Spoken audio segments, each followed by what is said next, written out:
Hello students, तो देखिए हमारे चैप्टर एटॉमिक स्ट्रक्चर में लास्ट क्लास हम लोगों ने फॉर्मूले डिराइव कर लिए थे रिलेटेड टू बोर्स मॉडल। मैंने आपको रेडियस, वेलोसिटी, इन सभी फॉर्मूलेस को सिखाया था कैसे हम इन फॉर्मूलेस को डिराइव करते हैं और कैसे हम इनको यूज करते हैं। आज हम वहीं से आगे बढ़ने जा रहे हैं और हम लोग स्टार्ट करने जा रहे हैं with energy of electron. Yes, ये बहुत इंपॉर्टेंट है। अभी तो आपने क्या बेसिक फॉर्मूले सीखे थे कंपैरिजन वाले, आई होप आप लोगों ने क्वेश्चंस भी वहां पे कर लिए होंगे। ठीक है, तो अब बेसिकली आपको यहाँ पर क्या करना है, अब आपको जो सीखना है वो है energy of electron in nth orbit. हाँ, ये बहुत काम में आएगा। यहाँ पे जो टाइप ऑफ क्वेश्चंस बनेंगे वो आपके बहुत बहुत बहुत ज्यादा यूज में आने वाले हैं, तो इनके ऊपर आप जरूर जरूर जरूर ध्यान दें। तो देखें, energy of electron in nth orbit. nth orbit में जो इलेक्ट्रॉन घूम रहा है उसकी एनर्जी आपको कैलकुलेट करनी है। तो आप ध्यान से देखें कि ये आपका न्यूक्लियस है, ये एक ऑर्बिट यानी शेल है, और इसमें आपका इलेक्ट्रॉन क्या हो रहा है, घूम रहा है। तो इस घूमते हुए इलेक्ट्रॉन के पास दो तरह की एनर्जी होती है। एक देखो, क्योंकि v स्पीड से घूम रहा है यहाँ पर, तो इसके पास क्या होगी, एक तो काइनेटिक एनर्जी होगी, दूसरा न्यूक्लियस जिसके ऊपर चार्ज होता है Ze, electron negatively charge, positive negative particle आपस से एक दूसरे पे एक फिक्स डिस्टेंस पर हैं, दोनों एक दूसरे से इंटरेक्ट करेंगे और यहां से इसको मिलती है पोटेंशियल एनर्जी। ठीक, so an electron revolving around the nucleus possess two types of energies, kinetic energy and potential energy। तो अगर आप इलेक्ट्रॉन की टोटल एनर्जी निकालना चाहते हो, total energy of electron in any nth Bohr orbit, तो वो किसके इक्वल होगी, वो उसकी kinetic energy plus potential energy, दोनों के सम के बराबर होगी। समझ पा रहे हैं बात को? तो आइए शुरू करते हैं कैलकुलेट करना। पहले हम लोग बात करते हैं काइनेटिक एनर्जी की। तो भाई बहुत ही आसान है। देखो, मैं यहाँ पर एक रिलेशन बनाऊंगा, उस रिलेशन को बहुत अच्छे से आप ध्यान रखना, बहुत आपके काम में आएगा वो। तो काइनेटिक एनर्जी की हम बात करें तो बहुत ही सिंपल सी बात है। कोई भी एक ऑब्जेक्ट पार्टिकल जो v स्पीड से घूम रहा है, जिसका मास m है, उसके लिए काइनेटिक एनर्जी ke का फॉर्मूला क्या बनता है, भाई सिंपल सा फॉर्मूला बनता है हाफ mv² बनता है। अब देखो, आपने बोर्स मॉडल से देखा था, अगर हम बात करें बोहर पोस्टुलेट से, फ्रॉम बोहर पोस्टुलेट अगर आप देखो तो देखो आपने सीखा था mv²/r जो होता है centripetal force, that is equal to electrostatic force of attraction kZe² upon r² के। देखो r से इसका r गया, तो यहां से mv² की जो वैल्यू है वो आपको मिल जाएगी kZe² अपॉन r के इक्वल मिलेगी। इस वैल्यू को उठा के आप यहां रख दो, तो जैसे आप रखोगे किसी भी nth ऑर्बिट के अंदर kinetic energy of electron in any orbit जो है ke, that will be equal to क्या हो जाएगा, हाफ kZe² अपॉन r। यहां पर r उस शेल की रेडियस है, z एटॉमिक नंबर है, e इलेक्ट्रॉन का चार्ज है। तो ये आ गया काइनेटिक एनर्जी का फॉर्मूला। अब हम यहां पर हमने रेडियस का फॉर्मूला डिराइव किया, याद है आपको, 0.529 वाला, नहीं वो नहीं, एक और था n² अपॉन 4π² mkZe², याद है? जरूर नहीं याद होना, पर मैंने आपको सिखाया था फॉर्मूला। तो वो रेडियस के लिए आप यहाँ पे रख सकते हो, रखेंगे अभी आगे चलकर। बट अभी आप देखो, एक तो आपने यहाँ पे निकाल ली है क्या, काइनेटिक एनर्जी निकाल ली है। चलो अब हम बात करते हैं पोटेंशियल एनर्जी की। तो अगर मैं यहाँ पर इस इलेक्ट्रॉन की पोटेंशियल एनर्जी की बात करूं, तो देखो ये मैं आपको शुरुआत में ही सिखा चुका हूं कि जब आप पोटेंशियल एनर्जी की बात कर रहे हो तो आपको चार्जेस को विद साइन रखना होता है। ठीक है, तो पोटेंशियल एनर्जी Pe का फॉर्मूला क्या बनेगा, k Q1 Q2 upon r। मैं आपको पहले बता चुका हूं, से आप ध्यान रखना, जब आप दो चार्जेस के बीच में पोटेंशियल एनर्जी लिख रहे हो तो आपको चार्जेस को विद साइन रखना चाहिए, पॉजिटिव है तो पॉजिटिव, नेगेटिव है तो नेगेटिव। तो आप देखो यहाँ पर आपका जो न्यूक्लियस है वो पॉजिटिवली चार्ज्ड है, और किसी भी एटम के न्यूक्लियस पे जो चार्ज होता है वो कितना होता है, Z/E होता है। और इलेक्ट्रॉन पे चार्ज तो आप जानते हो वो कितना होता है, -E होता है अपॉन r। तो यहां से जो पोटेंशियल एनर्जी का फॉर्मूला बन गया वो कितना बन गया, kZe² अपॉन r के इक्वल बन गया। ठीक है, तो इस तरह से यहां से आप काइनेटिक एनर्जी और यहां से आप पोटेंशियल एनर्जी कैलकुलेट कर सकते हो। अब काइनेटिक आ गई, पोटेंशियल आ गई, तो आप दोनों को ऐड कर दो, तो अगर आप टोटल एनर्जी देखो, टोटल एनर्जी, तो भाई बस सम होगा ऑफ P प्लस के, P प्लस के। तो देखो P की वैल्यू कितनी है, -kZe² अपॉन r, प्लस के की वैल्यू कितनी है, हाफ kZe² अपॉन r। तो यहां से जो टोटल एनर्जी है, जिसे मैं TE लिख रहा हूं, वो बन जाएगी कितनी, देखो एक में से आधा किया तो आधा बचेगा, -12 kZe² अपॉन r।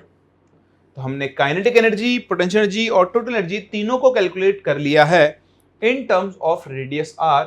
और अगर आप ध्यान से देखें तो हम इन तीनों को आसानी से रिलेट कर सकते हो। रिलेशन बहुत बहुत बहुत इंपॉर्टेंट है, तो आप फोकस करें, करो रिलेट, बताओ क्या बनेगा रिलेशन। देखो ये टोटल एनर्जी है, ये काइनेटिक एनर्जी, इन दोनों की शक्ल तो सेम है, बस यहाँ माइनस साइन है। तो जो आपके पास टोटल एनर्जी होती है दैट इज क्या होती है, माइनस ऑफ के, एंड इट इज, नहीं आज तक ऐसा कभी नहीं है, इसको सब गलत ही बोलते हैं। ये हाफ ऑफ पी नहीं है, सॉरी ये ट्वाइस नहीं है, ये कितना आ जाएगा, ये आ जाएगा half of potential energy, potential energy by 2।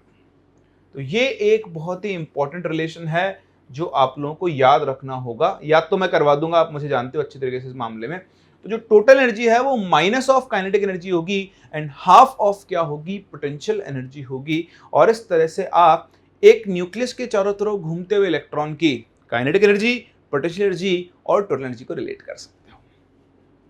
समझ आ गया, ये रिलेशन बहुत इंपॉर्टेंट है। कैसे आया वो सब मैंने आपके सामने डिराइव करके बताया, अब आपको वो सब याद रखने की जरूरत नहीं है, चाहो तो रख लो, कोई दिक्कत नहीं है, बट मेन चीज ये है। और अब हम चलेंगे फॉर्मूले के ऊपर, तो मैं यूज करूंगा इस फॉर्म को, कॉपी कर लो एक बार आप इसे फटाफट से पॉज करके। डन, चलिए डन हो गया है, तो हम चलते हैं आगे। और अब देखो मैंने आपको ये सिखा दिया यहां पर कि जो टोटल एनर्जी है, टोटल एनर्जी, ठीक, En उसे मैं बोल रहा हूं इन nth ऑर्बिट, किसी भी nth ऑर्बिट के अंदर, वो first orbit, second shell, third shell, fourth shell, कुछ भी हो सकता है ना, किसी भी शेल में जो इलेक्ट्रॉन की टोटल एनर्जी है उसका फॉर्मूला मैंने आपके सामने डिराइव कर दिया है। क्या बन गया है, -12 kZe² अपॉन r है। अब देखो आप यहां पर r की वैल्यू लिखो, तो आना आपको रेडियस का फॉर्मूला डिराइव करा था, n² अपॉन 4π² m kZe²। हाँ, हो सकता है आपको याद ना हो, जरूरत भी नहीं है, मैंने आपको बताया था डिराइव कर सकते हो। mvr इक्वल टू nh/2π और mv²/r is equal to kZe² upon r से, वो आप कर सकते हो, kZe² अपॉन r² से, सॉरी।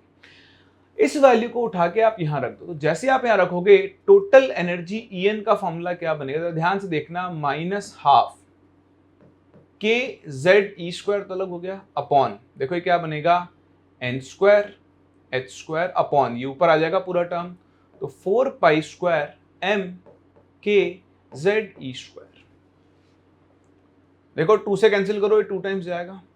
तो अगर आप टोटल एनर्जी En का फॉर्मूला देखें ध्यान से, तो देखो -2 बनेगा, एक आपके पास बनेगा π², देखो k से k मल्टीप्लाई होगा k², e² से e² बनेगा e4 इंटू m इंटू आएगा z², z इंटू z, ठीक है, अपॉन नीचे क्या बना, h² और n²।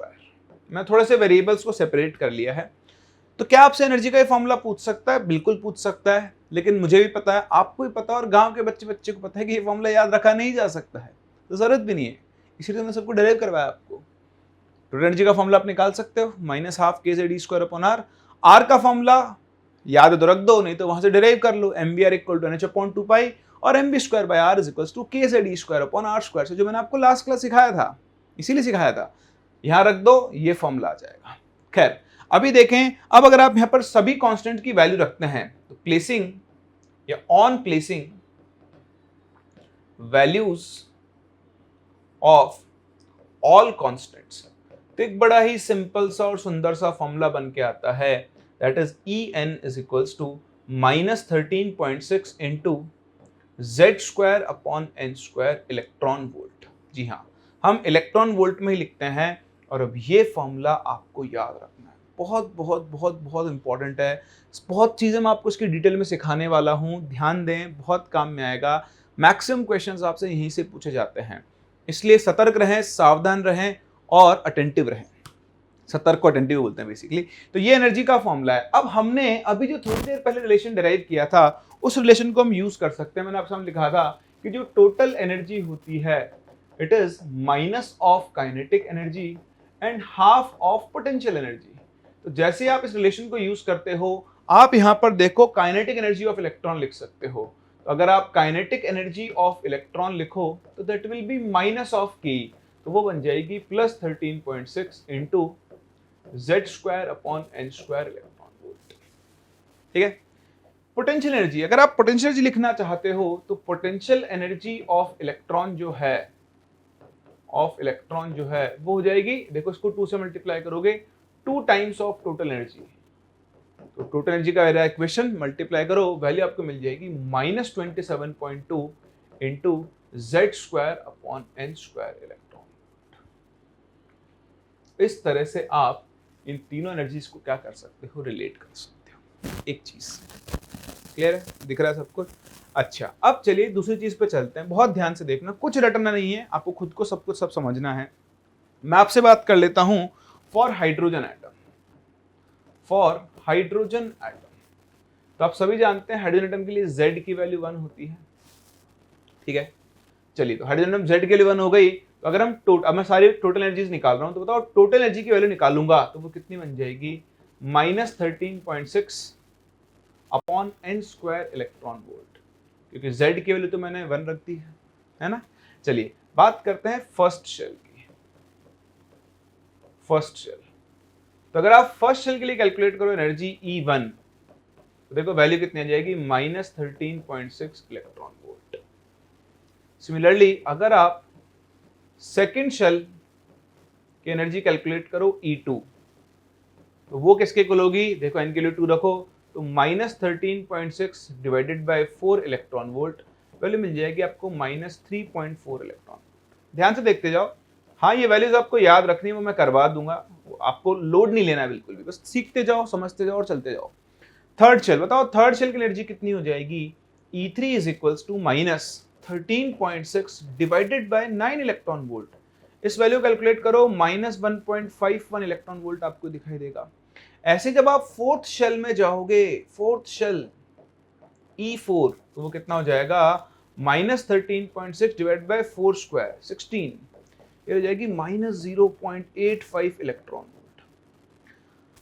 अब यह नयन और यह चक्षु दोनों को खोलो और बड़े ही ध्यान से देखो, बड़े ही ध्यान से देखो और मुझे बताओ कि ये फर्स्ट शेल की एनर्जी है, ये सेकंड की है, ये थर्ड की है, फोर्थ की है, ये बढ़ रही है या कम हो रही है? आइला फंस गए, आप भी फंस गए। अरे ये कम नहीं हो रही है, बढ़ रही है, वैल्यू कम हो रही है, पर साइन कैसा है, नेगेटिव। आप देखो -3.4 -13.6 से बड़ा है, -1.51 -3.4 से बड़ा है। ये मैथ्स तो आपने बहुत अच्छे सीखी है। तो देखो आपको यहां से भी दिख रहा है, हाँ, n की वैल्यू आपको दिख रहा है, टोटल एनर्जी जो है ना, टोटल एनर्जी, अगर आप टोटल एनर्जी की बात करो तो भाई total energy is proportional to Z square by N square with minus sign, है ना। तो अगर n बढ़ेगा तो ओवरऑल वैल्यू तो डिक्रीज होती है, लेकिन माइनस साइन की वजह से एक्चुअली क्या होती है, वैल्यू इंक्रीज हो रही होती है। माइनस साइन का क्या फंडा है वो भी मैं आपको बहुत अच्छे से सिखाऊंगा, हर एक छोटे छोटा पॉइंट मैं आपको सिखाने वाला हूं। बट आप पहले बेसिक चीज की बात करें तो आपको साफ साफ दिख रहा है कि ड्यू टू नेगेटिव साइन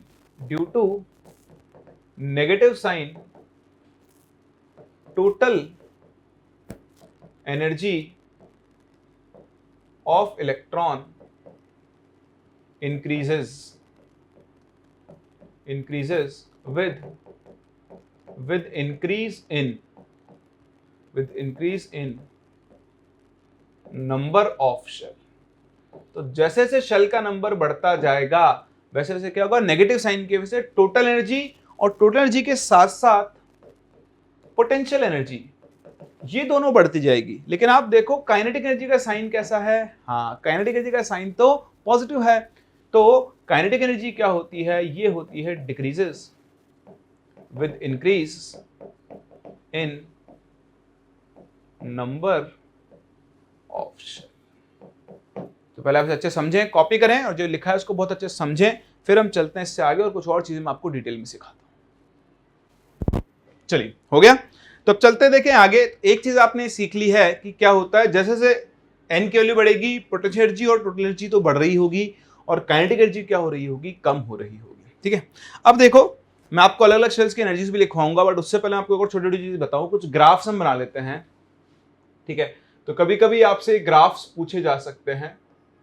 अभी आपने अगर बहुत ज्यादा ग्राफ्स नहीं पढ़े हो तो आप धीरे धीरे सीखोगे, आगे जाके बहुत इनमें कंफर्टेबल हो जाओगे। जब मतलब मेनली आप एग्जाम देने जाओगे तब तक तो आप इनमें मास्टर हो चुके होंगे। ठीक है, तो देखें हमने सीखा, पहले बात कर लेते हैं टोटल एनर्जी की। तो अगर हम टोटल एनर्जी का एक्सप्रेशन देखें तो वो बन चुका है -13.6 into Z square upon N square.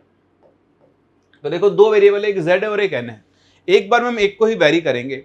तो मान लो पहले मैं जेड की बात कर लेता हूं। मैं आपके सामने इधर एनर्जी ले रहा हूं En और इधर लेकर चल रहा हूं Z। एक ग्राफ मुझे ये प्लॉट करना है। एग्जैक्टली इसी तरह इधर मैं लेकर चल रहा हूं एनर्जी En और एक लेकर चल रहा हूं Z स्क्वायर, एक ग्राफ मुझे ये प्लॉट करना है। ऐसे ही मान लो मैं लेता हूं एनर्जी En और मैं आपके सामने ग्राफ प्लॉट कर रहा हूं n स्क्वायर का, और एक आपके सामने है En और एक हम ग्राफ प्लॉट कर रहे हैं बिटवीन 1/n स्क्वायर। ये ले लेते हैं ऐसे। ठीक है, इसी तरह आप काइनेटिक एनर्जी के लिए ग्राफ प्लॉट कर सकते हैं। मान लो मैं काइनेटिक एनर्जी की बात करूं तो दो ग्राफ देख लेते हैं वहां पे। तो बस काइनेटिक एनर्जी का ग्राफ एक तो मैं देख लेता हूं, काइनेटिक एनर्जी वर्सेस जेड के बीच में, और एक हम ग्राफ देख लेते हैं between kinetic energy versus Z square के बीच में। ठीक है, तो बहुत ध्यान से देखें, वेरिएबल्स पे फोकस करें। आप रट नहीं सकते हो क्योंकि मैं वेरिएबल बदल दूंगा, ग्राफ का नेचर बदल जाएगा। तो कभी भी रटने नहीं होते हैं ग्राफ, कभी याद नहीं रखने होते हैं। ध्यान से देखो, ये एनर्जी है En, यहां वेरिएबल कौन है, Z। इसकी जगह आप लिखो y इज इक्वल्स टू, देखो अब ये सब कांस्टेंट हो गया, तो माइनस के, वेरिएबल Z है x, तो x बन गया x स्क्वायर, तो y इक्वल टू माइनस के एक्स स्क्वायर। ये बन गया एक पैराबोला का एक्सप्रेशन। किसका बन गया, पैराबोला। y इक्वल टू, अगर ये के एक्स स्क्वायर होता तो ये अपवर्ड ओपनिंग पैराबोला बनता, माइनस साइन की वजह से। मतलब z की हर वैल्यू पर आपको एनर्जी की नेगेटिव वैल्यू ही मिलेगी। z की हर वैल्यू पर आपको एनर्जी की नेगेटिव वैल्यू ही मिलेगी। तो आप ये ग्राफ प्लॉट करोगे तो ऐसा डाउनवर्ड ओपनिंग पैराबोला आपको मिलेगा, माइनस साइन की वजह से। ऐसे देखो, अब यहां पर वेरिएबल कौन है, En और Z स्क्वायर। तो अगर आप En और Z स्क्वायर पे फोकस करो, इस बार En तो y हो गया, माइनस के, वेरिएबल कौन है, Z स्क्वायर। तो आप Z स्क्वायर की जगह x लिखोगे तो y इक्वल टू माइनस के एक्स। बोलो दिख रहा है अब ये ग्राफ कैसा बना, हाँ, y इक्वल टू mx तो होती है स्ट्रेट लाइन ऐसे वाली, माइनस mx है मतलब स्लोप नेगेटिव होगी। तो ये वाला जो आपका ग्राफ है वो ऐसा बनेगा नेगेटिव साइन के साथ। ठीक है, आप इसके स्लोप भी देख सकते हो। अगर आप देखो इसकी जो स्लोप है वो कितनी होगी, -13.6 अपॉन एन स्क्वायर। खत्म, है ना। ऐसे आप देखो ये वाला En वर्सेस एन स्क्वायर। अब En को तो फिर से लिख लो y इज इक्वल टू, अब देखो -13.6 जेड स्क्वायर बन गया k अपॉन एन स्क्वायर, तो इनवर्सली प्रोपोर्शनल है। तो ग्राफ बनेगा रेक्टेंगुलर हाइपरबोला, लेकिन वो भी कौन सी साइड, नेगेटिव साइड। मतलब आप एन स्क्वायर की कोई भी वैल्यू रख लो, आपको एनर्जी क्या मिलेगी, नेगेटिव मिलेगी। तो ये वाला जो ग्राफ है वो आपको ऐसा दिखेगा।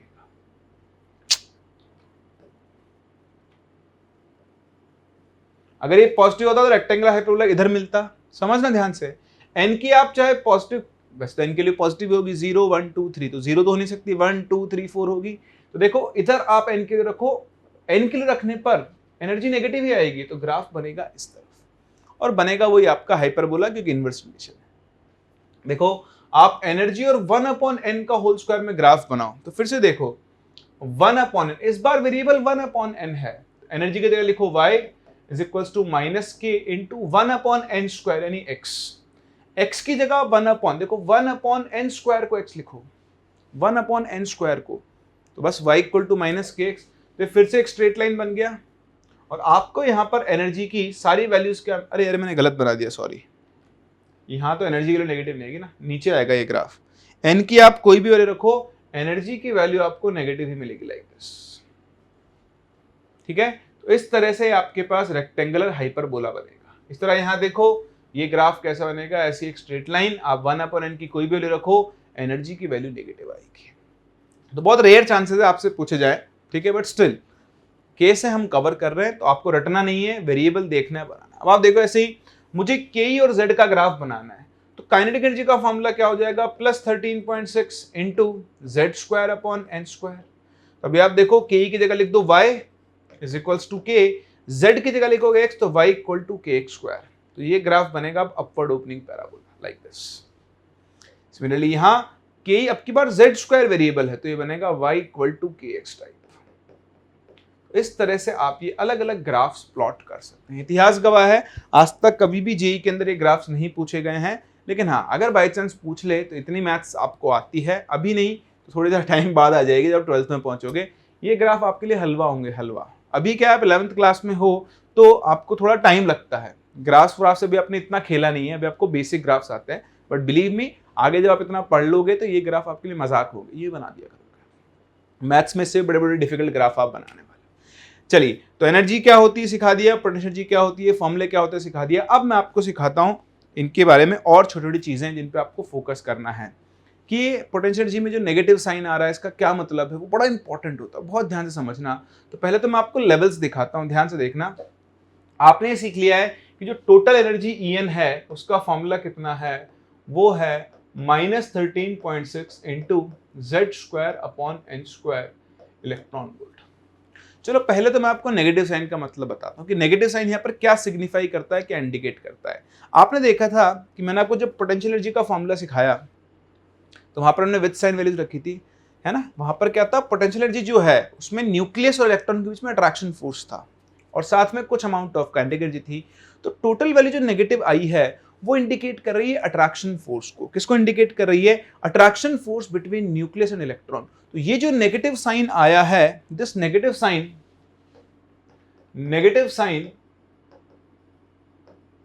एक्चुअली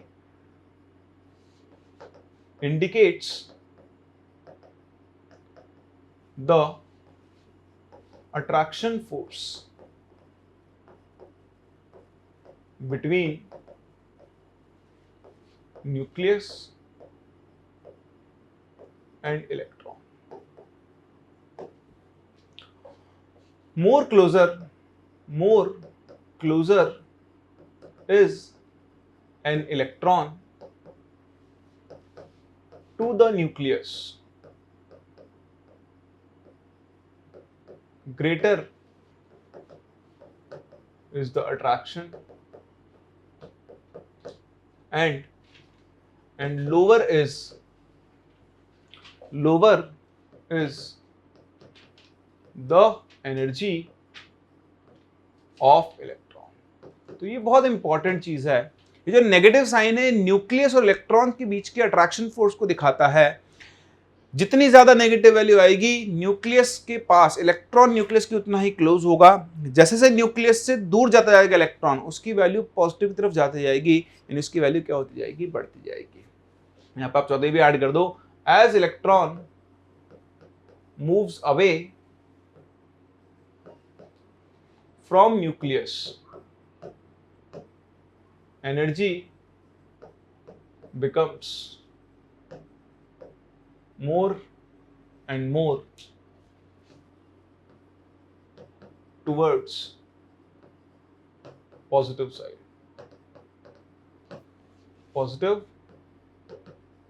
है ना। energy becomes energy moves लिख लेना आप। तो ये आप समझे माइनस साइन का मतलब क्या है। माइनस साइन न्यूक्लियस और इलेक्ट्रॉन के बीच में अट्रैक्शन फोर्स को दिखाता है। अब आप देखो बहुत ध्यान से, अगर मैं पहले आपसे बात कर रहा हूं फॉर हाइड्रोजन एटम, ध्यान से देखना। अब जो मुझे सिखा रहा हूं ये आपको याद रखनी और ये यूज करते करते याद होंगे, ठीक है। तो हाइड्रोजन एटम के लिए मैं बात कर रहा हूं फर्स्ट शेल की, n = 1, जिसे हम फर्स्ट शेल बोलते हैं। तो फर्स्ट शेल के लिए आप एनर्जी कैलकुलेट करोगे तो आपको वैल्यू मिलेगी -13.6। कितनी मिलेगी, -13.6 इलेक्ट्रॉन वोल्ट। क्योंकि देखो हाइड्रोजन है तो Z की वैल्यू 1 और N लिख लिया 1, तो Z की वैल्यू पहले से 1 है, N को भी आपने 1 लिख दिया, तो एनर्जी आ गई -13.6। फिर आप चलो सेकंड शेल, तो आप सेकंड शेल देखोगे तो ध्यान से देखना, सेकंड शेल में क्या होगी, जो एनर्जी होगी n इक्वल टू 2 वो आ जाएगी -3.4 इलेक्ट्रॉन वोल्ट। कितनी आएगी, -3.4 इलेक्ट्रॉन वोल्ट। फिर आप आओगे थर्ड शेल, थर्ड शेल में अगर आप एनर्जी की बात करोगे n इक्वल टू 3, उसके लिए एनर्जी आ जाती है -1.51 इलेक्ट्रॉन वोल्ट। फिर आप आओगे n इज इक्वल्स टू 4 में, तो एनर्जी कितनी हो जाएगी, -0.85 इलेक्ट्रॉन वोल्ट। फिर आप आओगे n इज इक्वल्स टू 5 में, तो एनर्जी आपको मिल जाएगी -0.54 इलेक्ट्रॉन वोल्ट। और इस तरह से कहानी चलती रहेगी n इक्वल टू इनफाइनाइट तक। ये n इक्वल टू इनफाइनाइट का मतलब क्या है, लोग इनफाइनाइट को बहुत दूर समझ लेते हैं, ठीक है। जैसे आप जब अभी 10th क्लास में पढ़ के हो तो ऑब्वियसली आपके लिए इनफाइनाइट का मतलब बहुत दूर है, लेकिन मैं आपको बताता हूं कि एक्चुअली इनफाइनाइट का मतलब क्या है। This infinite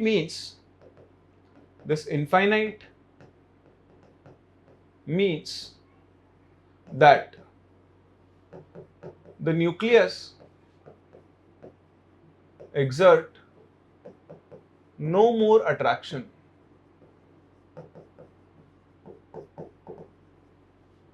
on electron. That is electron is free from the attraction of nucleus. तो इनफाइनाइट उस डिस्टेंस को रिप्रेजेंट करता है जिस डिस्टेंस पर न्यूक्लियस का इलेक्ट्रॉन पे अट्रैक्शन खत्म हो जाएगा। अब आप सोचते हो अपने हिसाब से कि इनफाइनाइट तो बहुत दूर होगा, नहीं, एक छोटा सा एटम, ये उसका न्यूक्लियस हो सकता है, इस पॉइंट पर उसका इनफाइनाइट आ जाए। हाँ, इस पॉइंट के बाद हो सकता है न्यूक्लियस इलेक्ट्रॉन के ऊपर कोई अट्रैक्शन फोर्स नहीं लगा रहा हो। तो ध्यान रखना इनफाइनाइट का सिग्निफिकेंस क्या है। इनफाइनाइट को बहुत बड़ी डिस्टेंस मत समझना। इनफाइनाइट मतलब वो पॉइंट जहां पर न्यूक्लियस का अट्रैक्शन फोर्स इलेक्ट्रॉन पे काम करना बंद कर दे, उसे हम बोलते हैं इनफाइनाइट। जिस पॉइंट पर हम न्यूक्लियस से फ्री कर देंगे उसको, वो पॉइंट आपका क्या कहलाएगा, उस एटम के लिए इनफाइनाइट कहलाएगा, ठीक है। इनफाइनाइट पर आप बात करो तो उसकी एनर्जी होती है 0, क्योंकि वो न्यूक्लियस के अट्रैक्शन फोर्स से क्या हो चुका है, फ्री हो चुका है। तो अगर आपसे कोई पूछे कि बताओ पोटेंशियल एनर्जी की या टोटल एनर्जी की मैक्सिमम वैल्यू कितनी हो सकती है, तो हो सकती है 0, जब आपका इलेक्ट्रॉन कहां पर प्रेजेंट होगा, इनफाइनाइट पर प्रेजेंट होगा, ठीक है। चलिए, बहुत ही बढ़िया, सब सिखाऊंगा, हर एक चीज सिखाऊंगा, आप बस देखते जाओ, बहुत आराम से चीज समझते जाओ। अच्छा, आपको दिख रहा है, मैंने ये देखो, ये गैप इतना बड़ा, ये इतना, ये इतना, ये इतना। हाँ, ये प्रॉपर्टी है बोर्स मॉडल की। ध्यान रखना कि the gap between successive levels decreases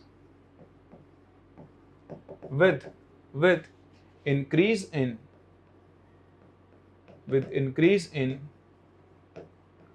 number of shell। तो जैसे जैसे शेल का नंबर बढ़ता जाता है, सक्सेसिव लेवल के बीच में गैप कम होता था। ये बहुत इंपॉर्टेंट प्रॉपर्टी है, ये बोर्स मॉडल की प्रॉपर्टी से ध्यान रखना, ये काम में आती है। कई बार आपको खुद हिसाब लगाना पड़ेगा, समझना पड़ेगा कि हाँ भाई 2 से 3 का गैप ज्यादा होगा और 3 से 4 का गैप कम होगा, 3 से 4 का गैप ज्यादा होगा और 4 से 5 का गैप क्या हो जाएगा, और कम। तो अब ध्यान रखना, हाइड्रोजन या हाइड्रोजन लाइक एटम में गैप बिटवीन सक्सेसिव लेवल्स क्या होता है, डिक्रीज होता है, जैसे जैसे एन की वैल्यू क्या होती है, इंक्रीज। तो आप देखें, जो फर्स्ट और सेकंड लेवल है, इन दोनों के बीच में गैप होता है 10.2। हम सक्सेसिव गैप की बात करें, सक्सेसिव इन दोनों के बीच में आप गैप देखो, ठीक है। तो ये जो आपके पास वैल्यू है, ये आपको मिलेगी 1.09, है ना, 1.09। एक बार चेक कर लो, 3.4 माइनस 1.51, तो देखो 1.89, ये गैप कितना होता है आपका, 1.89 इलेक्ट्रॉन वोल्ट होता है। ऐसे आप अगला गैप भी देख सकते हो, 1.51 से 0.85, ठीक है। तो आपको दिख रहा है कि सक्सेसिव लेवल के बीच में गैप क्या हो रहा है, कम हो रहा है, ठीक है, बहुत बढ़िया। तो ये ध्यान रखना, फर्स्ट और सेकंड के बीच में गैप कितना होता है, 10.2 इलेक्ट्रॉन वोल्ट। सेकंड थर्ड के बीच में कितना होता है, 1.9। एक आप ना 1 to 1st to 3 के बीच का गैप, ये आपको यूज करते करते याद हो जाएगा। ये आएगा 12.09 वोल्ट, इलेक्ट्रॉन वोल्ट। कितना आएगा, 12.09। माइनस दिस, आप करके देख लो 13.6 माइनस 1.51, तो देखो 9 0 12 12.09, ठीक है। और एक गैप आप देख सकते हो between first and fourth. First and fourth का जो गैप है वो होता है 12.75 इलेक्ट्रॉन। कितना होता है 12.75। तो ये गैप्स आपको याद रखने होंगे, अभी नहीं, बिल्कुल नहीं, अभी बस लिख लो, भूल जाओ, यूज करते करते ये आपको याद होते जाएंगे, ठीक है। अच्छा चलिए, जैसा मैं आपसे कह रहा था, अगर मैं आपसे बोलूं मैक्सिमम वैल्यू ऑफ एनर्जी, तो वो आएगी 0 एट इनफाइनाइट, ठीक है। अब चाहे आप यहां एनर्जी लिख लो या फिर पोटेंशियल एनर्जी, दोनों के लिए है। और मिनिमम वैल्यू जो होगी,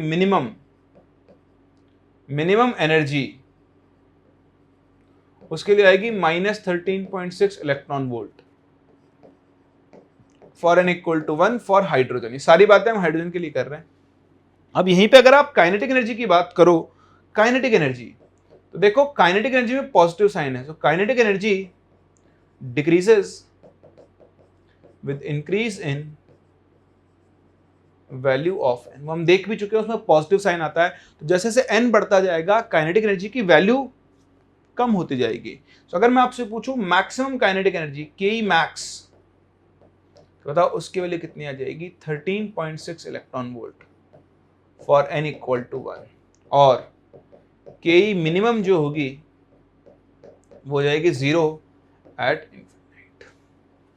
तो इनमें से कुछ भी रटना नहीं है, ये मैं आपको लिख लिख के दिखा रहा हूं, आपको इनको सबको समझना है कि हाँ मैं कैसे काइनेटिक एनर्जी को मैक्सिमम बोल रहा हूं। भाई यहां पर सबसे ज्यादा होगी पॉजिटिव 13.6, उसके बाद कम होती जा रही है, इनफाइनाइट पे काइनेटिक एनर्जी 0 हो जाएगी, क्योंकि आपने देखा है kinetic energy is just minus of total energy. तो टोटल एनर्जी एन के साथ साथ बढ़ती है, सक्सेसिव लेवल्स के बीच में गैप एन बढ़ने के साथ साथ क्या होता है, कमी। सब आपको एक साथ याद नहीं होगा, ऑब्वियसली हम इनके ऊपर क्वेश्चंस करेंगे, उनके थ्रू याद होगा, और ये गैप्स आपको यूज करते करते आ जाएंगे। ये तो मैंने आपसे बात की हाइड्रोजन के लिए, है ना।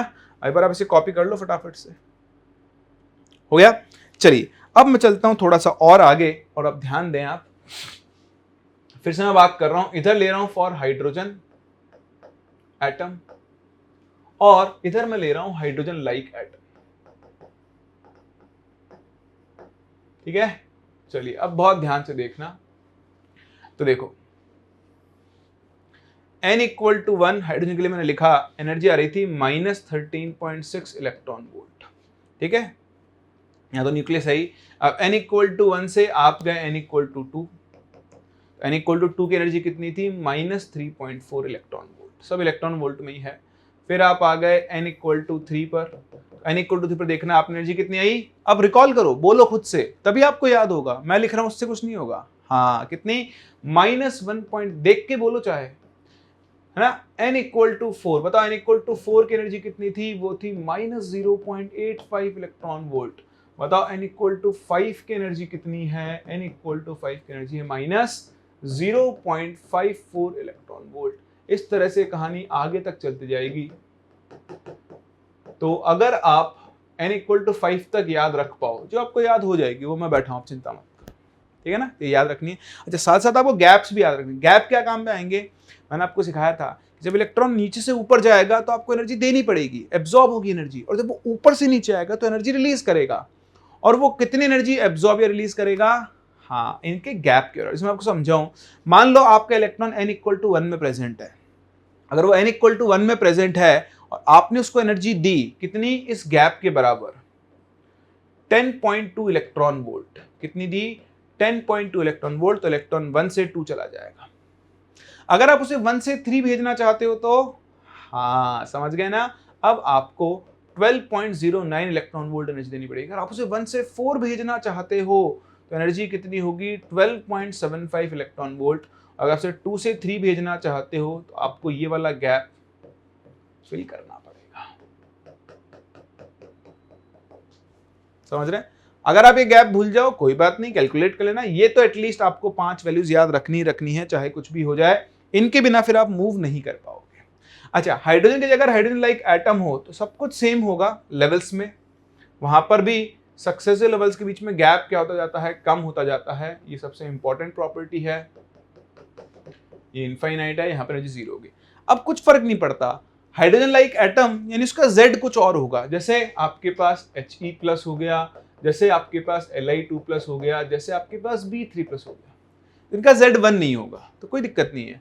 बताओ हाइड्रोजन के फर्स्ट शेल की एनर्जी कितनी है, -13.6, इसकी हो जाएगी -13.6 Z²। ये हो जाएगा माइनस, बोलते जाओ, हाँ 3.4, ये -1.51 Z², ये -0.85 Z², ये -0.51 Z²। यहां देखो, यहां ये गैप कितना होगा, हाँ 10.2 Z²। बताओ ये गैप कितना होगा, 12.09 Z²। Very good very good, सब समझ में आ रहा है ना आपको। ये गैप कितना हो जाएगा, ये हो जाएगा 12.75 Z², और ये गैप कितना होगा 1.89 इंटू Z²।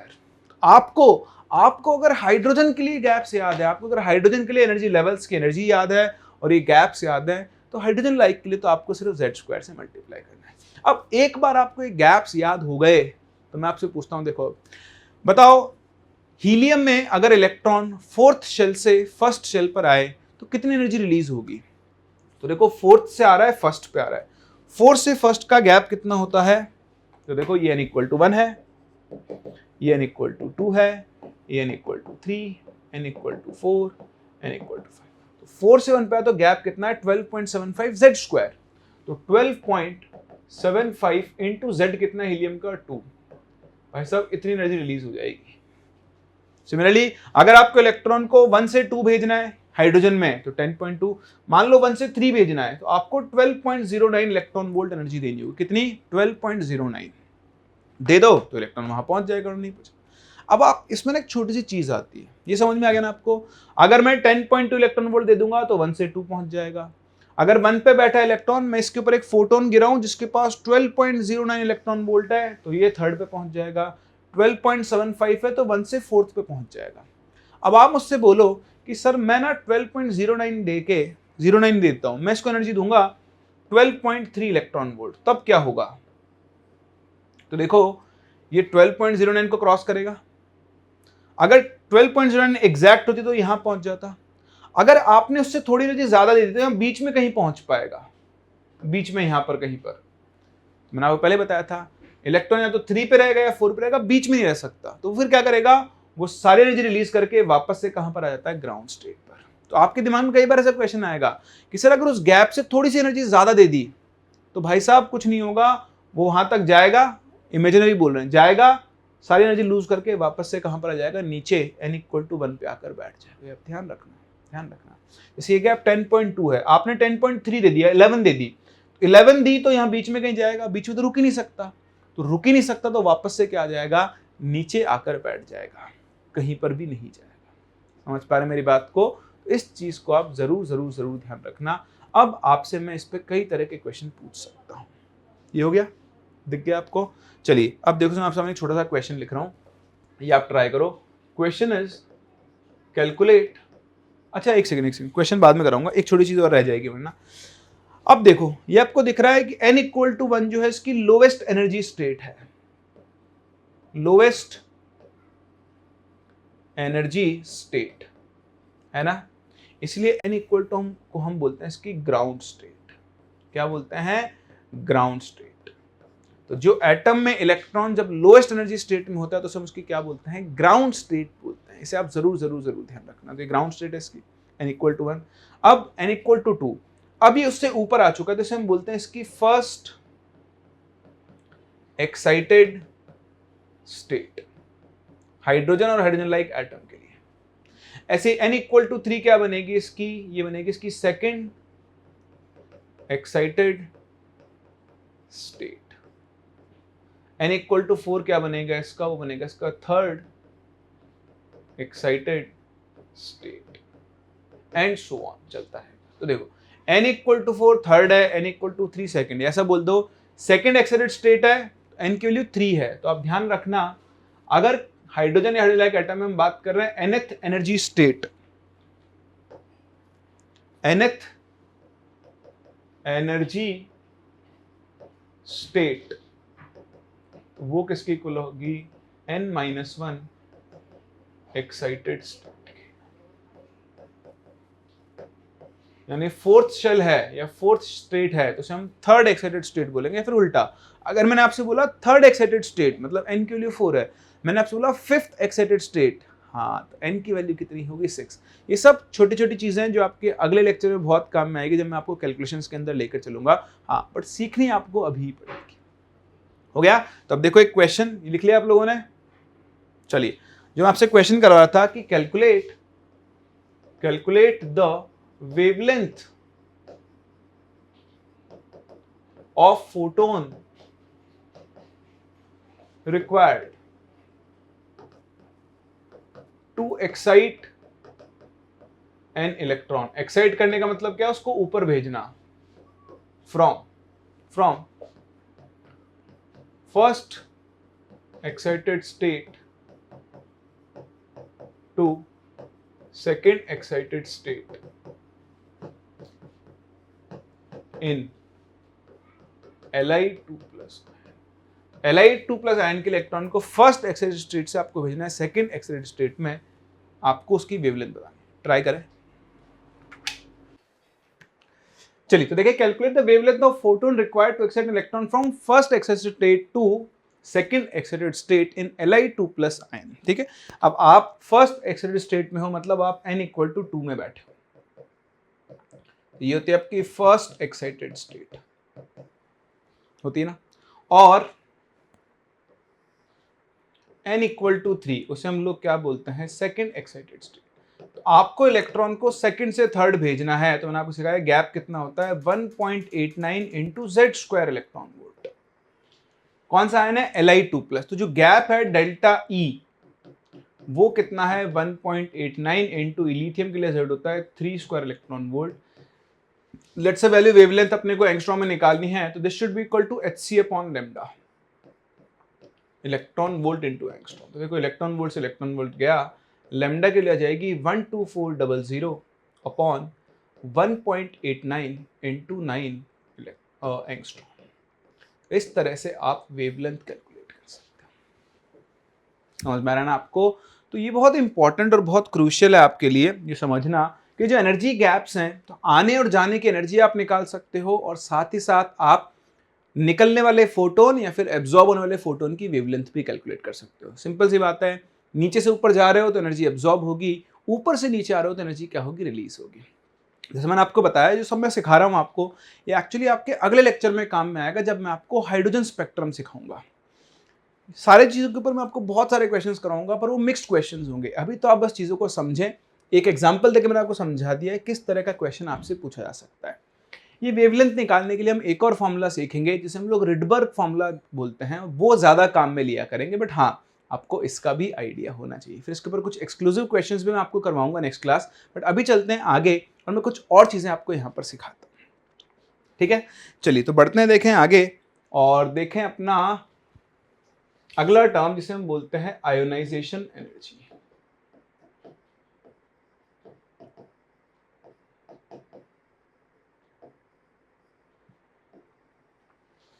ठीक है, तो आयनाइजेशन एनर्जी क्या होती है? वैसे तो आप सभी जानते हो कि एक इलेक्ट्रॉन को बाहर निकालने के लिए एनर्जी चाहिए, उसे हम लोग क्या बोलते हैं? आयनाइजेशन एनर्जी बोलते हैं। ठीक है, अब देखो हम बात कर रहे हैं for hydrogen like atom. So for hydrogen और hydrogen like atoms there is only one electron which is present in first shell। ठीक है, तो यही इसका वैलेंस शेल भी हो गया। और इतना तो आप प्रेडिक्ट में सीख चुके हो कि आयनाइजेशन एनर्जी क्या होती है। It is defined as the energy required to remove an electron from outermost shell। ठीक है, तो हाइड्रोजन में तो एक इलेक्ट्रॉन होता है, वो एक इलेक्ट्रॉन भी कहां प्रेजेंट होता है? n=1 में प्रेजेंट होता है। अब आप इस इलेक्ट्रॉन को बाहर निकालना चाहते हो।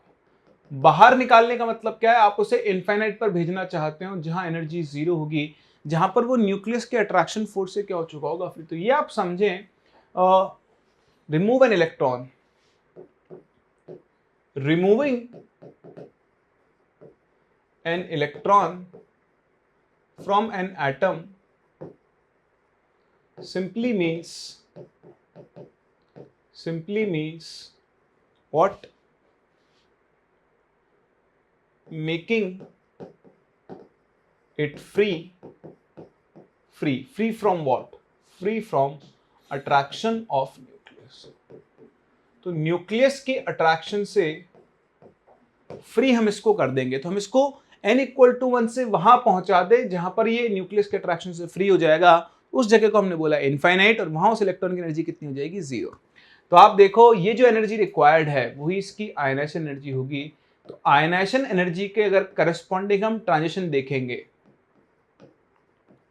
करस्पॉन्डिंग ट्रांजिशन मतलब इलेक्ट्रॉन को आपको कहां से कहां भेजना है, तो वो क्या होगा, उसको 1 से आपको इनफाइनाइट पर भेजना है। तो वो जो एनर्जी रिक्वायर्ड होगी वो कितनी हो जाएगी? तो एनर्जी रिक्वायर्ड जो है वही आयनाइजेशन एनर्जी है, और वो हो जाएगी E इनफाइनाइट माइनस E0 के इक्वल, सॉरी E1 के इक्वल। किसके लिए हो जाएगी? E1। तो E इनफाइनाइट तो होती है 0 माइनस E1 हो गया -13.6 into Z square upon n की वैल्यू तो 1 है। तो आप देखें फॉर हाइड्रोजन और हाइड्रोजन लाइक एटम अगर आप बात करें तो बताओ आयनाइजेशन एनर्जी कितनी हो जाएगी? आयनाइजेशन एनर्जी आएगी 13.6 इंटू जेड स्क्वायर इलेक्ट्रॉन। और आप देखो 13.6 इंटू जेड स्क्वायर तो क्या है? Simply magnitude of energy of first shell है। ठीक है, तो ये आपके पास इंपॉर्टेंट चीज है, आप इसको ऐसे मत ध्यान रखो। एक्चुअली क्या है, ये चीज बहुत इंपॉर्टेंट है, जो मैंने लिखी ना यहाँ पर ये वाली, इसको मैं येलो बॉक्स में भी लिख रहा हूं, ये बहुत इंपॉर्टेंट है। किसी भी हाइड्रोजन, सिर्फ ध्यान रखना, हाइड्रोजन और हाइड्रोजन लाइक एटम के लिए, यानी सिंगल इलेक्ट्रॉन स्पीसीज के लिए, किसी भी सिंगल इलेक्ट्रॉन स्पीसीज के लिए जो आयनाइजेशन एनर्जी होगी वो फर्स्ट शेल की एनर्जी के मैग्नीट्यूड के ही बराबर होगी। यानी जो आपको ध्यान रखनी है, important thing to remember,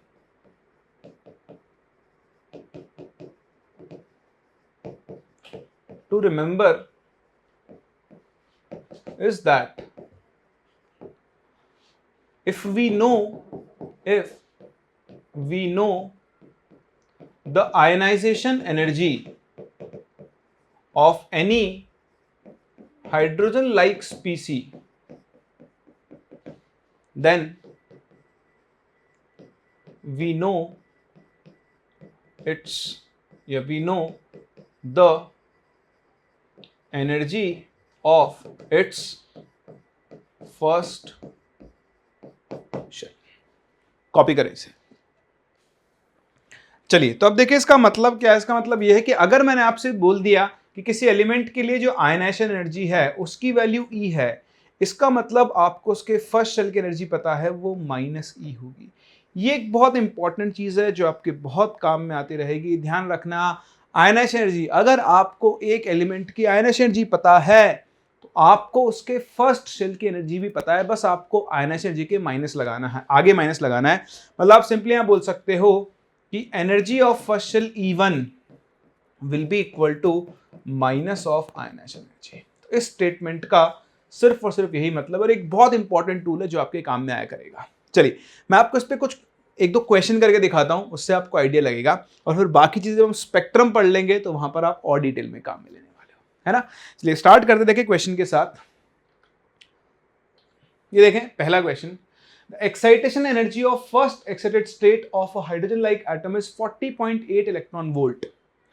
find the energy needed to remove the electron to form the ion. मतलब आपको उसकी आयनाइजेशन निकालनी है। ध्यान से सुनना, ये कह रहा था excitation energy of first excited state, मतलब आप उसे ग्राउंड स्टेट यानी n=1 से n=2 में भेजना चाहते हो, और इसके लिए जो आपको एनर्जी चाहिए वो है 40.8 इलेक्ट्रॉन। लैंग्वेज को समझो, फर्स्ट एक्साइटेड स्टेट मतलब पहले एक्साइटेड स्टेट में भेजना चाहते हो, सेकंड में भेजना चाहते हैं मतलब n=3 में, तो वो सेकंड एक्साइटेड स्टेट कहला जाती, या सेकंड एक्साइटेड स्टेट की एनर्जी मिल जाती। अब देखो मैंने आपको थोड़ी देर पहले दिखाया था किसी भी हाइड्रोजन या हाइड्रोजन लाइक एटम के लिए ये जो गैप है 10.2 Z² होता है। देखो आपको पता नहीं ना, इसने बोला है हाइड्रोजन लाइक एटम है, तो मुझे नहीं पता कौन है ना। तो अब आपको इन दोनों को, ये गैप हमारे हिसाब से और ये गैप क्वेश्चन के हिसाब से दोनों इक्वल होने चाहिए।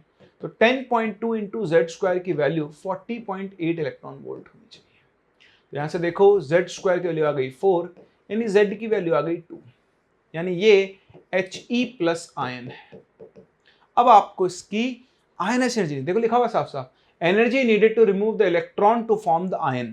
भाई इलेक्ट्रॉन वैसे तो ग्राउंड स्टेट में प्रेजेंट होगा, ठीक है, इलेक्ट्रॉन जो ग्राउंड स्टेट में प्रेजेंट है उसके लिए आपको एनर्जी चाहिए, यानी आपको इसकी आयन एनर्जी चाहिए। तो वो फर्स्ट शेल की एनर्जी यानी 13.6 इंटू Z² के इक्वल हो जाएगी। तो 13.6 इंटू Z, हीलियम के लिए Z की वैल्यू है 2, तो आंसर आ गया आपका 54.4 इलेक्ट्रॉन वोल्ट। समझ पा रहे हो ना। तो मैंने क्या किया, 10.2 इंटू Z² से इक्वेट करके Z निकाल लिया। मैं जानता हूं फर्स्ट शेल की एनर्जी होगी वो होगी -13.6 इंटू Z²। तो जो आयनाइजेशन एनर्जी है वो माइनस ऑफ फर्स्ट शेल की एनर्जी की इक्वल हो जाएगी, विच इज 54.4 इलेक्ट्रॉन वोल्ट।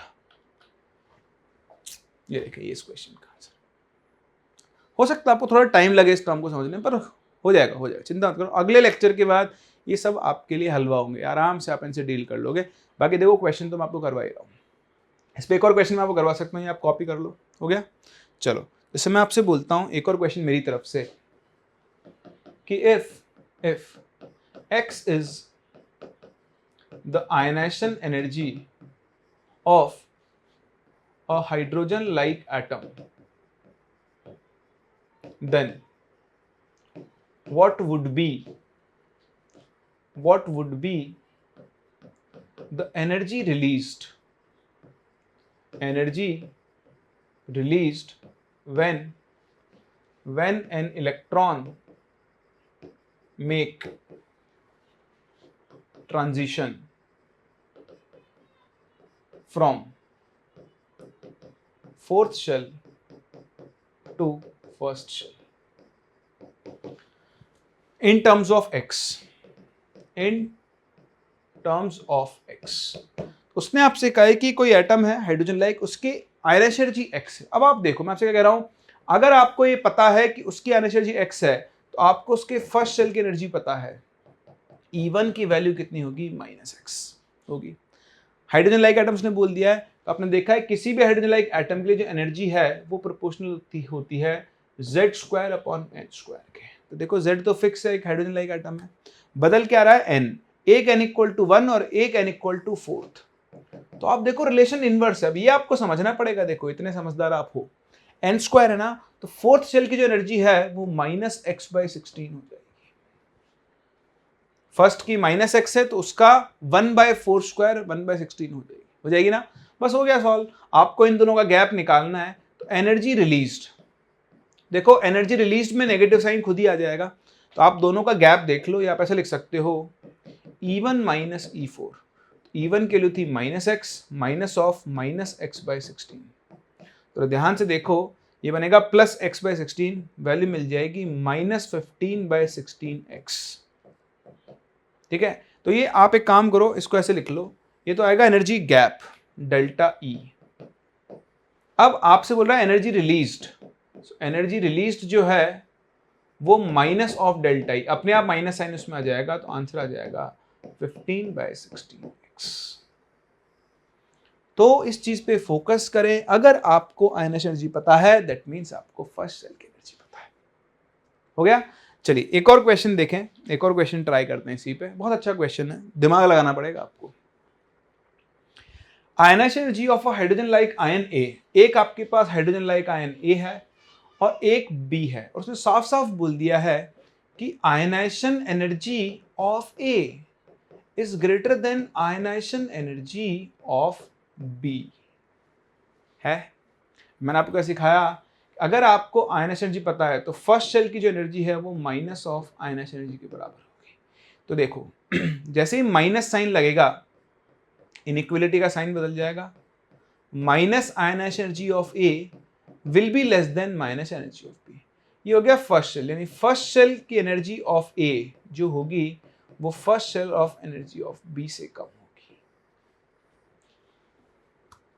ठीक है, अब ये आपसे क्या कंपेयर करवा रहा है, R u E and L represent the radius of the orbit, speed of electron, total energy of electron and angular momentum of the electron respectively in ground state. तो कौन किससे ज्यादा है? अब देखो अगर आप E1 ऑफ ए देखो वो E1 ऑफ बी से क्या है, कम है। E1 ऑफ ए की वैल्यू अगर आप हाइड्रोजन लाइक एटम के लिए लिखो, ठीक है, तो वो कितनी बन जाती है, वही -13.6 into Z square by N square. ठीक है, सो देखो -13.6 into Z A square upon N A square. ठीक है, this value is less than -13.6 into Z square upon N A square. देखो माइनस माइनस से इनइक्वलिटी का साइन वापस से बदल जाएगा। So Z square upon N A square की वैल्यू जो है वो Z B square upon N B square से ज्यादा है। यहाँ बी लिखना है ना, जैसे मान लो इसके लिए 5 आ रही है, इसके लिए 4 आ रही है, तो -13.6 इंटू 5 छोटी वैल्यू होगी, मैग्नीट्यूड वाइज बड़ा है पर नेगेटिव साइन है ना, तो छोटी है। तो वहां से आप देखो यहां जैसे मैंने फॉर्मूला रखा -13.6 into Z A square upon N A square, inequality का साइन वापस से बदल जाएगा। अब आपको पता है जेड ए, देखो दोनों तरफ स्क्वायर रूट ले लो, तो Z A upon N A की value Z B upon N B से ज्यादा है। तो अगर आप रेडियस कंपेयर करो, रेडियस प्रोपोर्शनल होती है एन स्क्वायर बाय जेड के होती है। देखो कहां कंपेयर कर रहा है, इन ग्राउंड स्टेट। ग्राउंड स्टेट तो भाई दोनों के लिए एन भी सेम हो गया, एन के लिए 1 हो गई। अब आपको जेड ए और जेड बी से काम चलाना है। ठीक है, तो देखो इन ग्राउंड स्टेट एन की वैल्यू 1 हो गई। तो अब देखो रेडियस किसके प्रोपोर्शनल है, 1 अपॉन जेड के। तो R A upon R P जो है वो Z B upon Z A के इक्वल होगा। तो आपको दिख रहा है जेड ए जेड बी से बड़ा है तो वैल्यू 1 से छोटी आएगी, मतलब आर ए की वैल्यू आर बी से कम होगी। दिया है क्या ऐसा? नहीं, तो ये गलत है। दूसरी चीज क्या है, यू क्या है, यू है स्पीड ऑफ इलेक्ट्रॉन। तो स्पीड जो होती है वो proportional to Z by N होती है। एन तो 1 हो गया, प्रोपोर्शनल टू जेड है, तो u A upon u B जो है वो Z A upon Z B के इक्वल होगा। तो देखो जेड ए जेड बी से बड़ा है, वैल्यू बड़ी आ गई, तो यू ए यू बी से बड़ा होगा, है क्या? हाँ, देखो ये मेरा एक आंसर है। और भी चेक कर लेते हैं। ई क्या है, E represent total energy of electron. तो आपने देख लिया है ई ए ई बी से कम है, तो ये भी गलत है। और चौथा एंगुलर मोमेंटम। देखो एंगुलर मोमेंटम जो होता है एल, मैं आपको पहले भी सिखा चुका हूं, ये होता है एम वी आर। तो ध्यान से देखें, v प्रोपोर्शनल होता है z बाय n के, r प्रोपोर्शनल होता है n स्क्वायर बाय z के। तो n से n कैंसिल, z से z कैंसिल। ये सिर्फ n पे डिपेंड करता है, सिर्फ और सिर्फ n पर। n तो सेम है 1, तो LA is equal to LB आएगा। तो ये भी मेरा आंसर नहीं है। करेक्ट आंसर क्या हो गया इस क्वेश्चन का, ऑप्शन नंबर बी हो गया। तो देखो अगर आप ये चीज नहीं समझते हो तो फिर आपके लिए इस क्वेश्चन को सॉल्व करना थोड़ा सा डिफिकल्ट होगा, है ना। तो इस पे काम करें। मैं आपसे अभी आज के लेक्चर में मुझे आपसे कुछ नहीं चाहिए, एनर्जी वैल्यूज, ठीक है, -13.6 Z square by N square होती है, ये आपको पता है। तो टोटल एनर्जी के फॉर्मूले से काइनेटिक एनर्जी और पोटेंशियल एनर्जी आप निकाल सकते हो। दूसरी चीज, आप अलग अलग शेल की एनर्जीज लिख सकते हो, इक्वल टू 1 2 3 4 5 सबके लिए कितनी कितनी होगी। और आप ट्रांजिशन के लिए एनर्जी चेंजेस निकाल सकते हो। अगला आपको गैप्स याद रखने हैं, 1 से 2 वाला, 1 से 3 वाला, 1 से 4 वाला और 2 से 3 वाला, 10.2, 12.09, 12.75, 1.89। और आपको आयनाइजेशन एनर्जी का मतलब ध्यान रखना है। जो भी कुछ मैंने आपको आज सिखाया, इसको मैं अगली क्लास बहुत यूज करने वाला हूँ, बहुत कुछ सीखने वाला हूँ नेक्स्ट क्लास में भी। और फिर इनके ऊपर हम मिक्स्ड क्वेश्चंस और करेंगे, बहुत अलग अलग लेवल के क्वेश्चंस मैं आपको कराऊंगा। आप बिल्कुल चिंता ना करें, ताकि आपको एटॉमिक स्ट्रक्चर में कोई प्रॉब्लम नहीं है। तो अभी आप इसको अच्छे से रिवाइज करें, इन क्वेश्चंस को दोबारा करें। हम मिलते हैं नेक्स्ट क्लास और यहाँ से आगे कंटिन्यू।